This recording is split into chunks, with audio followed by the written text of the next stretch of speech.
Huy, ang ganda nitong aking metal display Roxy's.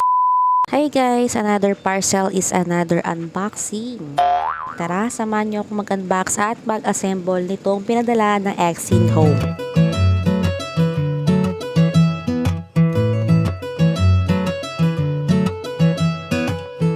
All you wanted was a life of bliss. Always living for that minute. After ko nga i-unbox, nagpatulong na nga ako sa aking sisterette sa pag-alis ng mga gamit dito at ang mag-assemble nitong aking nabili. Ay nako, grabe, tagal ko nga itong titigan yung kanyang manual kasi sobrang tagal namin itong i-assemble na kumakain talaga siya ng mga angatso. After nga ng ilang taon sa pagtitig ko dito sa manual, nakuha ko rin siya guys. Nakuha rin siya ng utak ko.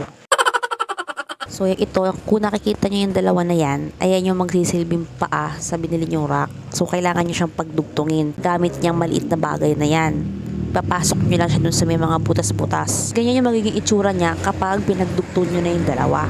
Next nga nyo pagsamahin yung apat na yun kasi tig-dalawa yun sila, diba? Ganyan yung magiging itsura nila para silang mga hagdan. Yung maliliit na yan, ikakabit nyo lang siya dyan sa mga pinagdugtong ninyo guys para mag-balance sila at hindi sila mahuhulog. Ganyan yung pagkabit dun sa maliliit yung kanina. Always living for that midnight kiss. Something right was always. Ayan yung final kapag natapos nyo na i-assemble yung dalawa niyang paa. So ayan siya, ngalay na ngalay na siya sa sarili niya kaya kung ang pinagagawa niya sa sarili niya. So ayan nga yung next natin, kung saan nyo kinabit yung maliliit, dun nyo rin ikakabit yung mahaba na yan na hawak-hawak ko. Okay, para balance na lang talaga sila. Always living for that midnight kiss.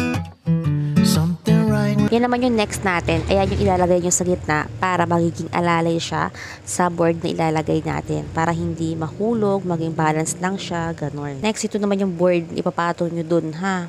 Yung ating board, guys. Huwag nyo siyang babasain kasi baka mabulok yung board na to. Always living for that midnight kiss. Something right was always on the way. More than I could ever know or say.